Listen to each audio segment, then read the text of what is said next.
Hi, this is a video about radioisotopes, and what you just watched, that video about what makes something radioactive, and then we're going to talk about the types of radioactive decay that something that is radioactive will undergo to become more stable. So we'll start with just a little bit of atomic structure review. If you remember, this has been a while, but the atom is the smallest unit of matter, and it's made up of protons, neutrons, and electrons. And in the nucleus are the protons and neutrons. Electrons are outside of the nucleus in an electron cloud. Protons are positive, electrons are negative, and neutrons are neutral. So when we look at the periodic table, the atomic number is the number of protons. That is what identifies any particular element. The mass number is the total of protons and neutrons, and this is not found on the periodic table. So this number is not the mass number. This is the average atomic mass, the average of the different masses of all the isotopes of this element. So in this nuclear chemistry unit, we're not going to be using that number. We'll just be using atomic number. So just to review, isotopes are the same elements, same protons, but different numbers of neutrons. Therefore, they have different mass numbers. So these are the three types of carbon, and they have different mass numbers. But we know from the periodic table that carbon has 6 protons. So from that, we can, calculate the neutrons. So if there's 6 protons, there must be 6 neutrons in this carbon. 7 neutrons here, because 7 plus the atomic number of 6 would give me 13, and 8 here. Another way to write different isotopes to be able to show this information is to put the mass number on the top, just the symbol of the element, and the atomic number on the bottom. When you do it this way, then it's you can almost make it like a subtraction problem. The mass number, excuse me, is protons and neutrons minus those protons. Notice each one of these carbons has the 6 protons. So then this carbon would have 7 neutrons if I were to subtract. So they're kind of set up so that you can see the neutron number a little bit easier than you could in the previous way. But both of those ways of showing an isotope are going to be used. So from the video, we learned that a radioisotope is one of the isotopes that is unstable and radioactive. So it'll change. Something's wrong with its protons and neutron numbers, so it's going to do something to change those. And that will be leads us to these 3 types of radioactive decay that we're going to cover. There's more than this, but these are the 3 common ones. So AlphaDecay is the first type, where the nucleus is usually just too big. And what it'll do is it'll just take a big piece off. And we call this an alpha particle. It's helium, and because it has 2 protons, atomic number, so we do use that symbol. But it's not a helium atom because it's missing electrons, so it's positively charged. So here's an example of an alpha decay. And I wrote it in kind of a cartoon form up here, and then down here is the nuclear reaction. So you can see this is radium, which has a mass number of 226, and it has 88 protons. So I'm just finding it on the periodic table.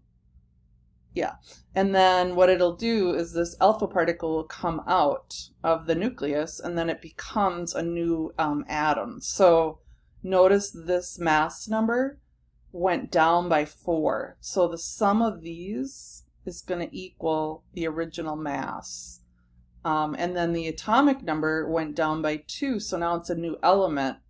And again, if you look at the atomic number 86 and the atomic number of the alpha particle 2, they add to 88 from the original radioisotope. So let's do one example together. So this is uranium-238, and let's say it's going to undergo an alpha decay. So you know you're going to have that alpha particle. So you know then that this mass is going to go down by 4, because 4 of the atomic mass units are over here. So that leaves us with a mass of 234. the atomic number is going to go down by 2 because 2 of those protons went into the alpha particle. So then we'd be left with 90. And then what we do is we look on our periodic table for this element. Atomic number 90 is thorium. Another common type of decay is beta decay. This is where again, you'd have that radioisotope. Something's wrong with the number of protons and neutrons. So in this case, the neutron is actually going to change into a proton. So the atomic number goes up by 1. So you can see this is iodine. 131 has 53 protons. So a proton will change into a neutron. So the total protons and neutrons, the mass number does not change, but the atomic number goes up by 1. This is the beta particle over here. 0 mass, and we put a -1 there. It is negatively charged, but that -1 helps us to figure out the numbers. So 54 minus 1 is going to give me 53, and then 131 plus 0 is going to give me 131. So the beta particle is like a electron. We consider it to have no mass, and it is a negative. So an example of a beta decay, I can write that beta particle right away so that I know that 0 means that my new element isn't going to have any different mass. But the atomic number is going to need to be 7 because 7 plus -1 would give me 6. Then I go to the periodic table, I look for the element with atomic number 7, and I find nitrogen. One other type that we're going to cover today is a gamma decay. The gamma particle itself is pure energy, 0 mass, 0 charge. So it doesn't necessarily show the element changing in. The element isn't going to change into a new element, although sometimes the gamma decays will happen along with an alpha or beta decay. But what we're going to do is just look at pure gamma decay. So this element becomes this element. Nothing changed really except for this energy, this little piece of, it's like a particle but it has 0 mass, comes out of the nucleus. So just looking, and this is the part that you would have to be expected to do, is just to identify what type of reaction it is. So what I would recommend doing is just looking at these in your notes that you just took and just try to determine what type, alpha, beta, or gamma decay. And then in just a minute, we will go over your answers.